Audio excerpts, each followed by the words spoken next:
찬미받으소서 제2장 피조물에 관한 복음 교구 정의평화위원회 연구분과 지난 회차에서 회칙의 1장을 돌아보았습니다.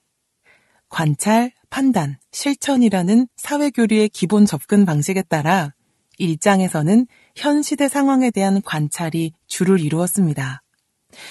이는 기후변화와 불평등으로 대표되며 인류는 하느님의 기대를 저버리고 있다는 결론에 도달합니다.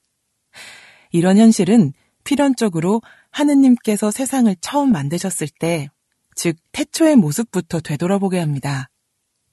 따라서 2장을 관통하는 핵심 단어는 창조입니다. 2장의 개요.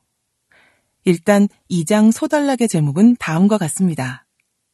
신앙이 주는 빛 63에서 64항, 성경적 설명의 지혜 65에서 75항, 세계의 신비 76에서 83항, 창조의 조화 안에서 모든 피조물이 전하는 메시지 84에서 88항, 보편적 친교 89에서 92항, 재화의 보편적 목적 93에서 95항, 예수님의 눈길 96에서 100항.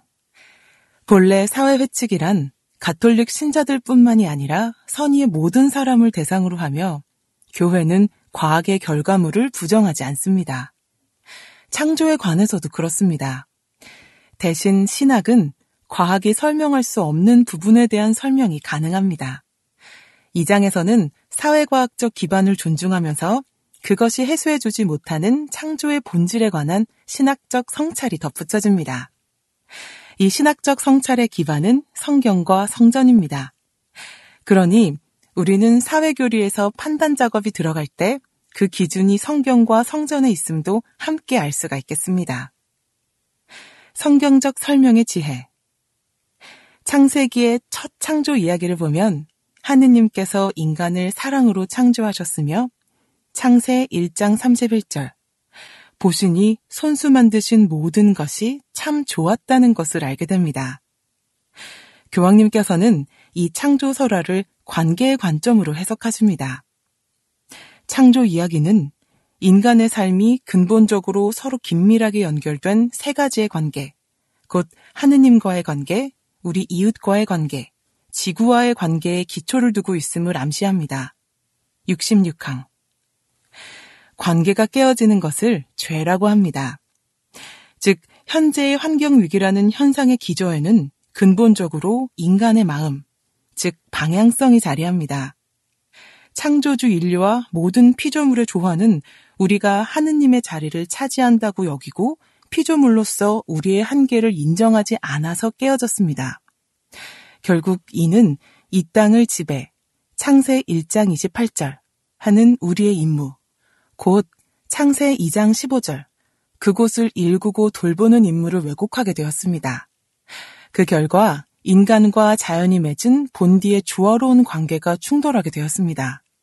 창세 3장 17절에서 19절 참조 66항.